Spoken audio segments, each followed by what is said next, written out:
Assalamualaikum warahmatullahi wabarakatuh. Salam sejahtera untuk kita semua.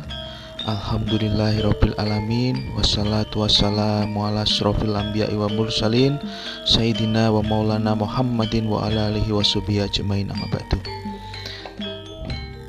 Teman-teman mahasiswa semester 6 baik kelas 6A maupun kelas 6B, di sesi perkuliahan ini kita akan menggunakan model yang berbeda lagi, menggunakan model asinkron dengan konsep daring tapi menggunakan model asinkron. Jadi mohon teman-teman simak nanti, karena ini terkait dengan tugas akhir yang akan teman-teman kerjakan.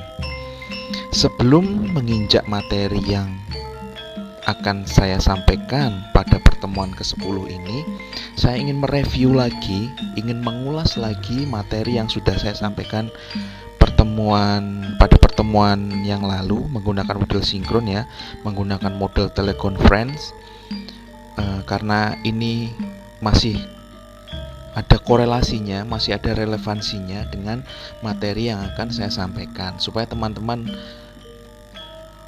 segar kembali ingatannya terhadap hal itu. Mungkin tidak semua akan saya sampaikan, saya akan pilih yang pokok-pokok saja dan terkait dengan materi lanjutan itu. Baik, mungkin saya akan pilih di penyajian berita ya, di susunan berita saja langsung, karena sebenarnya sudah saya beri tugas ya teman-teman kemarin. Pada pertemuan terakhir sinkron kemarin kan sudah saya sampaikan ada tugas untuk memotret fenomena berita menggunakan model 5W1H. Kemudian teman-teman jabarkan. Mungkin untuk memperkuat lagi konsep itu, saya akan memberikan contoh konkretnya nanti, dan juga saya akan menjelaskan bagaimana lead itu isinya seperti apa saja yang ada dalam lead, kemudian pada news body itu seperti apa, pada tubuh berita itu seperti apa, supaya teman-teman punya gambaran jelas gitu. Baik, sudah saya sampaikan ya kemarin terkait dengan susunan berita itu seperti piramida terbalik susunannya, karena memang bagian tubuh yang paling gemuk di piramida itu yang menjadi kunci berita. Ada lead atau teras berita yang teman-teman kenal dengan teras berita yang sudah saya sampaikan di pertemuan yang lalu. Kemudian strukturnya dari lead itu ke body. Nah, di body ini yang disampaikan ada poin yang terpenting, kemudian turun menjadi penting dan kurang penting. Jadi berbeda ya dengan struktur-struktur pada gaya penulisan yang lain. Biasanya kalau di karya ilmiah kita lihat itu kan penulisannya dengan gaya yang mendeskripsikan dulu, mulai dari ya pembukaan, latar belakang, penjelasan judul dan macam-macam. Tapi kalau di susunan berita itu tidak perlu dilakukan, karena nanti kalau teman-teman terlalu bertele-tele dalam menulis berita, dalam menyusun berita, kemudian berita itu dipublikasikan, mungkin pembaca atau konsumen berita itu kalau bertele-tele ya, sekali membaca di paragraf pertama sudah meninggalkan berita teman-teman. Nah, tujuannya seperti itu. Mengapa kok berita itu dibuat susunannya yang penting itu di awal, supaya si konsumen atau si pembaca nanti punya ketertarikan dengan berita tersebut. Jadi langsung pada intinya, pada poinnya. Tidak boleh bertele-tele dan berbelit-belit dalam menyusun berita. Itu poinnya ya. Ini terkait piramida. Nah, teknik penulisan kemarin kan sudah saya singgung sebenarnya, bahwa di dalam berita itu kan ada judul pasti. Dan poinnya di judul berita tidak boleh berbeda dari isi. Nah, ini pertimbangannya. Kemudian judul berita ditulis secara singkat, padat, dan menarik. Ini juga penting sekali, kadang kalau kita seperti yang sudah saya sampaikan pada pertemuan sinkron kemarin, banyak media massa yang saat ini, terutama media massa yang kejar tayang menggunakan model online itu, media massa berbasis online itu, kadang-kadang judulnya berbelit-belit dan tidak logis. Karena fungsinya untuk apa? Clickbait. Mereka menarik konsumennya dengan cara clickbait, dan itu mungkin cara strategi dia. Tapi saya minta di tugas teman-teman nanti jangan sampai seperti itu, karena kita proses belajar tentunya belajar yang benar dulu, jangan clickbait dulu. Jadi judul ini harus relevan dengan isinya ya pada poinnya nanti. Lalu deadline, ada baris tanggal, tempat. Dan ini sering juga diabaikan, sudah saya sampaikan bahwa supaya berita itu tidak punya massa atau kadaluarsa, ada beberapa media yang tidak mencantumkan tanggal. Nah, itu sebenarnya perlu dihindari, karena media berita itu yang dibutuhkan konsumen. Kalau kita memperhatikan konsumen ya, kita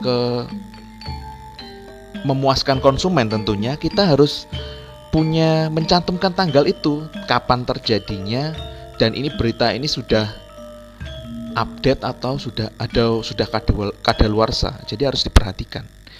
Lalu seperti yang sudah saya bahas, bahwa di lead atau teras berita itu, pertama ini mungkin nanti akan saya singgung lebih banyak kepada poin yang akan saya jabarkan berikutnya. Ini hanya sifatnya review, nanti akan saya beri pemodelan dan contoh. Sebenarnya saya mau memberikan tutorial cara penulisan teman-teman, tapi mohon maaf karena keterbatasan perangkat yang saya miliki, jadi mungkin nanti saya akan langsung jabarkan di contoh. Jadi keterbatasan perangkat yang saya miliki, laptop saya bermasalah, tidak bisa recording. Sebenarnya saya mau menggunakan Active Presenter itu teman-teman. Jadi ya mohon maaf lah karena keterbatasan perangkat saya. Nanti saya menggunakan model yang ya intinya sama lah. Pemberian contoh ini tidak mengurangi esensi kok. Jadi tetap, insya Allah tetap bisa teman-teman tangkap dari ini. Jadi ada 5W1H, ini standar berita ya. Ini standar berita, istilahnya formula dari berita ini 5W1H. Terus ada cara penulisan, pilah fakta. Ini mungkin fakta sudah saya singgung di awal ya, di Salindia atau di slide sebelumnya terkait pemilihan fakta, jenis-jenis fakta itu penting, menarik, dan macam-macamnya itu silahkan dibuka kembali. Ini sifatnya hanya penyegaran. Lalu ini saya mau langsung saja masuk ke poin yang akan saya sampaikan terkait. Saya akan memberikan pemahaman terkait lead dulu teman-teman. Bagaimana lead itu atau teras berita ya. Sebentar saya pindah slide dulu. Ada di slide yang lain. Oke, mohon maaf ya, saya harus buka-buka dokumen saya. Ini. Ada di sini. Oke. Baik. Menulis lead dan body berita. Ini mohon maaf, untuk salindianya tidak saya desain yang macam-macam ya. Ini polosan supaya lebih cepat ya, dan tidak terlalu bertele-tele. Nanti kalau kuliah sinkron mungkin saya akan buat yang menarik, tapi karena ini kuliah asinkron, yang penting esensinya dari materi teman-teman tangkap. Jadi mohon maaf polosan. Oke, yang pertama teras berita atau lead, bisa disebut bahasa Inggrisnya lead, news lead, lead paragraph atau spill lead. Ini apa sih? Nah, ini adalah paragraf pembuka sebenarnya teman-teman. Kalau di teman-teman baca berita itu paragraf pembuka atau alinea pertama sebuah berita. Nah, ini menjadi poin penting, menjadi kunci berita itu nanti dibaca sampai habis apa tidak. Jadi ini rangkuman dari seluruh berita yang akan teman-teman sampaikan. Kan strukturnya tadi dari yang terpenting, kalau masuk body ya, itu terpenting, penting, dan kurang penting.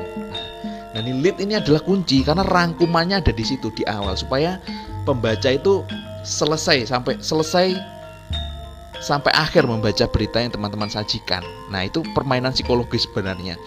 Makanya kalau dibuat diagram seperti itu, segitiga terbalik, karena yang gemuk itu yang di atas, seperti saya sampaikan tadi. Kurang lebih pengertian dari teras berita itu seperti itu. Jadi paragraf pembuka, alinea pertama, dan isinya rangkuman, kurang lebih seperti itu, teman-teman. Kemudian berikutnya ini model penulisan lead.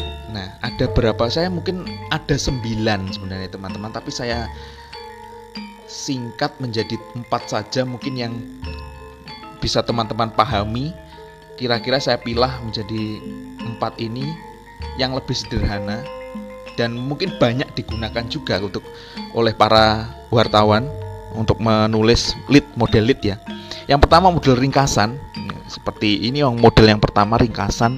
Jadi model lead ini biasanya kalau di teori itu digunakan dalam penulisan straight news. Jadi to the point ya, beritanya to the point, biasanya awalnya langsung dibuat ringkasannya apa. Jadi seperti yang saya sampaikan tadi bahwa lead itu kan sifatnya rangkuman. Nah, ini model pertama ini sifatnya lead yang sifatnya ringkasan. Nanti contohnya mungkin bisa teman-teman jabarkan sendiri ya, bisa cari teman-teman cari sendiri. Oke, bolehlah saya berikan contoh lah. Misalkan rangkuman. Sebentar saya buka contoh supaya punya gambaran. Baik, sebentar ya teman-teman. Oke, misalkan gini.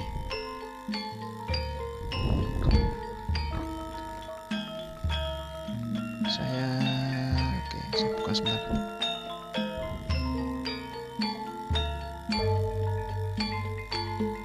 Mohon bersabar ya teman-teman. Ya beginilah. Karena filenya banyak, harus saya cari.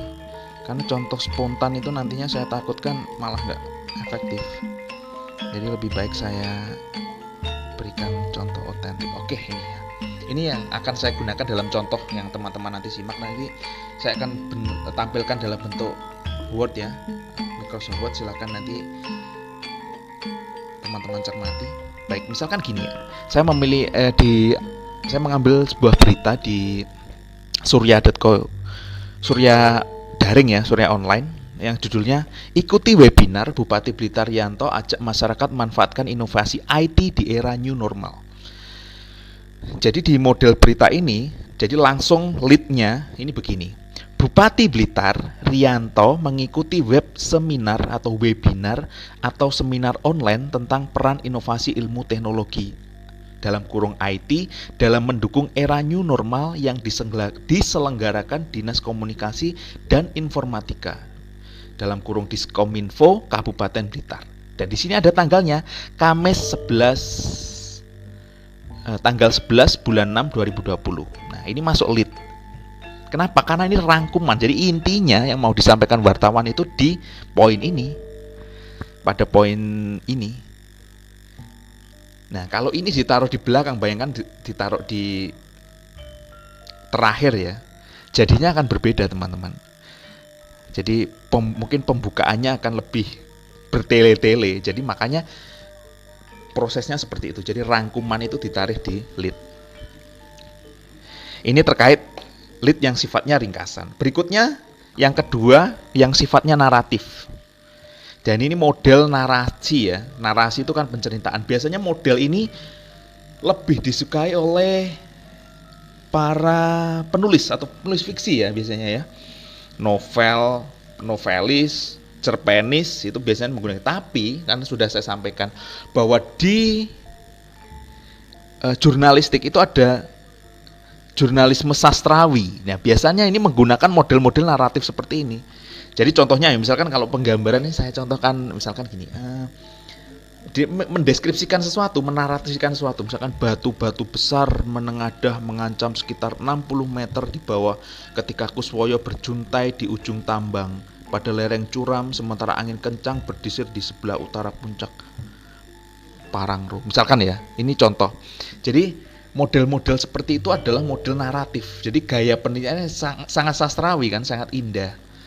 Nah, ini biasanya di jurnalisme sastrawi ya modelnya seperti ini. Seperti membaca cerpen tapi memotret fakta gitu.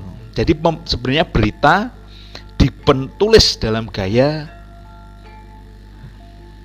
sastra seperti itu. Jadi model naratif seperti itu. Mungkin masalah ini atau model ini boleh lah teman-teman pakai, atau kan ini bebas, namanya wartawan itu bebas, tapi ya bergantung medianya. Kalau medianya seperti Surya yang kalangan untuk kalangan menengah ke bawah, mungkin ini tidak terlalu diakomodasi ya, tidak terlalu digunakan. Paling kayak model-model Kompas, kemudian Jawa Pos mungkin masih ada lah model-model naratif ini digunakan. Begitu kira-kira. Kemudian yang ketiga teman-teman, model lead deskriptif. Ya, ini mendeskripsikan. Ini hampir sama dengan model narasi, tapi ini lebih ke mendeskripsikan pola. Bukan pola ya, apa ya, seperti kalau deskripsi kan gambaran dalam bentuk bahasa. Contohnya gini-gini.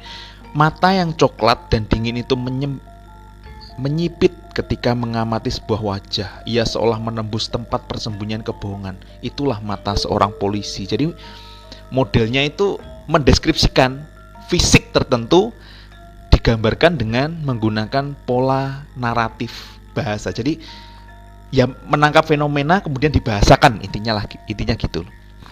Ini hampir sama dengan naratif ya, hampir sama. Mungkin serangkaian lah ya yang model ketiga ini. Kemudian kutipan, ada lead kutipan. Yang namanya kutipan kan pasti menyadur atau mensitasi pendapat atau omongan orang lain. Itu biasanya di berita. Ya contohnya apa yang sederhana ya?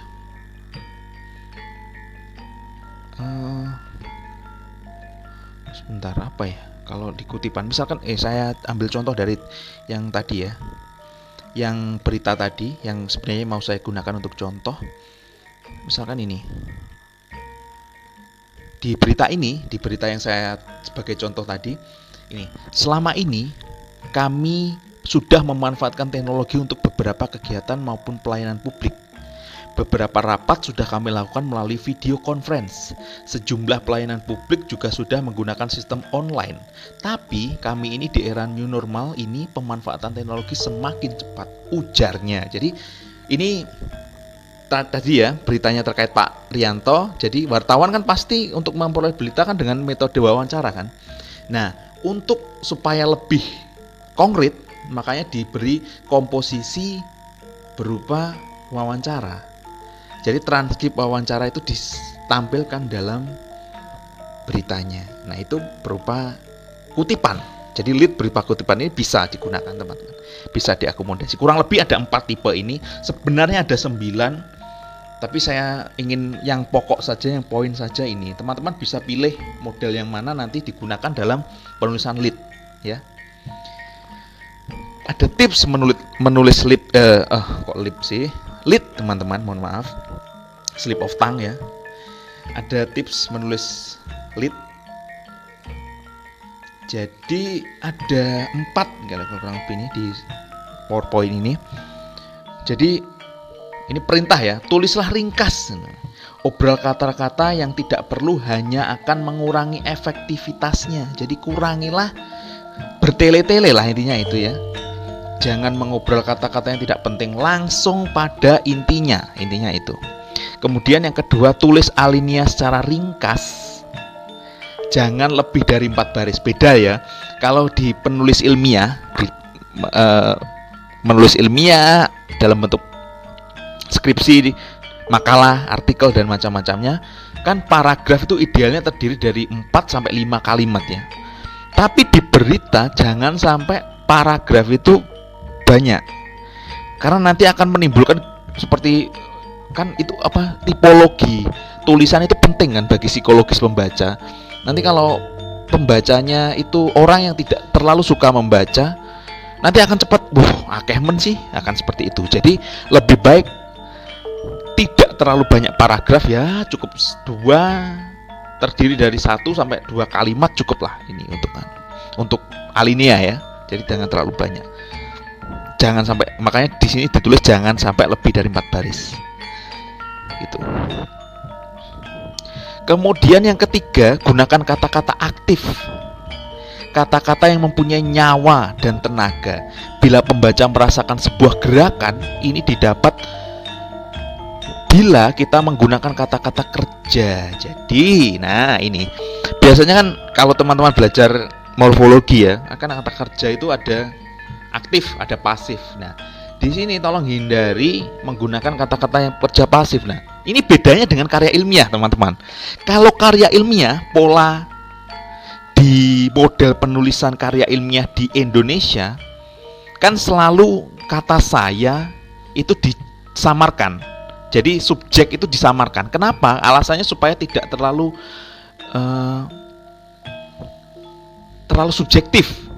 Jadi makanya dibuat pola pasif. Nah, pasif biasanya menggunakan di dengan kata kerja di, kemudian subjeknya disamarkan dan macam-macam itu. Itu adalah cara. Nah, tapi beda di penulisan berita itu harus menggunakan verba aktif, kata kerja aktif. Nah, ini contohnya ya di sini misalnya meradang, menohok, mendera, melesat. Jadi semua itu kan kata kerja aktif. Kalau di misalkan, kalau ini bisa dirada, ditohok, didera. Nah, itu pasif. Nah, itu hindari. Jadi lebih baik aktif saya supaya menarik gitu. Yang terakhir, keempat, menggait pembaca pada beberapa kata pertama. Bila Anda gagal, nah ini menggait pembaca pada beberapa kata pertama, maka Anda akan kehilangan pembaca. Pasti ini. Makanya kenapa kok ringkasan itu ditaruh di awal? Alasannya karena itu, untuk menggait pembaca, untuk menarik pembaca. Dan biasanya gini, hindari contoh kata yang terlalu bertele-tele. Misalkan gini, beberapa minggu yang lalu dalam rangka. Nah, itu kan seperti tulisan-tulisan pamflet ya. Nah, itu pasti ditinggalkan. Kenapa? Bertele-tele. Jadi langsung pada ringkasannya. Pembaca akan bersusah payah kalau mengetahui maksud Anda dan pasti segera beralih dari tulisan yang lain. Nah, itu. Kalau sudah bertele-tele pasti akan berpindah ke tulisan yang lain. Karena kan konsumen pembaca itu berbeda-beda. Pembaca berita itu kan dari kalangan yang berbeda-beda. Nah, lebih amannya mungkin gunakan pola yang dipukul rata seperti itu, yang ya anggap saja mereka butuh berita pada intinya, tidak terlalu bertele-tele gitu. Itu terkait menulis lead. Nah, kemudian body berita. Tadi lead ya, ada cara menulis lead, ada 4 tadi, mohon dicermati. Kemudian body ini sudah masuk ke tadi, kalau di piramida kan ada lead itu adanya deadline dan macam-macam. Nah, kalau body sudah masuk yang tadi, terpenting, penting, tidak penting. Nah, ini masuk body. Nah, ini paragraf kedua hingga akhir. Jadi mungkin berita itu terdiri dari dua, ada lead dan body. Berisi penjelasan atau kronologi berita unsur 5W1H. Ya, itu 5W1H. Itu standar ya, formula berita ya seperti itu. Tips membuat body. Nah, ini yang penting, menjelaskan paragraf sebelumnya. Jadi satu rangkaian antara paragraf lead dan paragraf kedua yang masuk body ini harus dijelaskan lagi. Caranya bisa mengambil kata kunci di paragraf lead, kemudian diulas lagi di paragraf berikutnya. Nah, ini tadi seperti di lead ya, setiap paragraf itu dari 1 sampai 2 kalimat, jadi kecil sekali. Nah, itu tujuannya supaya ini tipologi tulisan, supaya tidak terlalu terlihat gemuk gitu. Biasanya kalau tulisan banyak gitu kan, si pembaca yang memang hanya butuh suatu informasi yang ala kadarnya, bukan pembaca yang benar-benar suka membaca, pasti akan akeh men sih, masih akan gitu, akan berpindah. Oleh sebab itu kita mainkan psikologis pembacanya.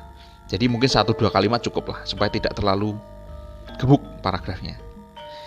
Ditulis menggunakan prinsip piramida terbalik. Nah, ini tadi penting, terpenting, penting, dan tidak penting. Nah itu. Terus gini, ini yang terakhir yang paling penting. Komposisi kan di dalam body berita ini ada komposisi kutipan tadi yang sudah saya sampaikan tadi. Ada kutipan dan ada narasi. Nah, ini harus imbang komposisinya. Jangan sampai berat sebelah. Jangan sampai komposisinya terlalu banyak, narasinya terlalu sedikit. Kalau perlu imbang gitu. Jadi supaya tidak terbelat sebelah. Itu kira-kira itu ya tentang tips membuat lead dan body. Nanti silahkan diakomodasi. Berikutnya saya akan memberikan contoh teman-teman. Yang ini sebenarnya sudah saya contohkan tadi di awal tapi belum saya tampilkan. Baik, mohon maaf, pindah slide lagi ya. Pindah ke contoh berita. Nah, ini teman-teman. Ikuti webinar tadi. Ini berupa judul. Kita lihat komposisinya teman-teman. Jadi di paragraf pertama ini kan lead. Nah, leadnya ada tanggalnya. Mungkin tempat kejadian ada nggak ya? Bupati Blitar pasti karena tidak menyinggung tempat tertentu, jadi mungkin tidak disebutkan. Oh ada di Dinas Komunikasi dan Informatika ini ada di Kabupaten Blitar. Jadi menyebutkan tempat. Jadi nah ini yang saya sampaikan tadi bahwa di setiap paragraf supaya tidak terlalu gemuk ini kan memainkan tipologi, dan tipologi struktur berita ini berhubungan langsung dengan si pembacanya ya, ini seperti yang saya sampaikan tadi. Nah ini lihat cuma satu paragraf kedua ini kan sudah masuk body news ya, news body, jadi sudah masuk, dan ini sangat mungkin satu kalimat ya.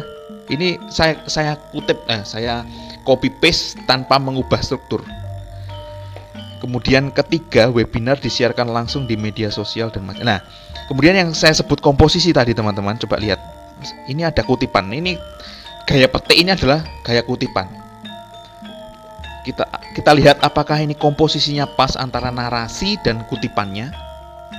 Kita lihat narasinya mungkin sekitar 1, 2, 3, 4. Ya, 4 paragraf ini berupa narasi. Kemudian yang kita tandai sebagai kutipan ini kan ada petik-petik ini, kata Rianto, ujarnya. Nah, ini berupa kutipan. Oke, berapa kita hitung ya? Ada 1, 2, 3.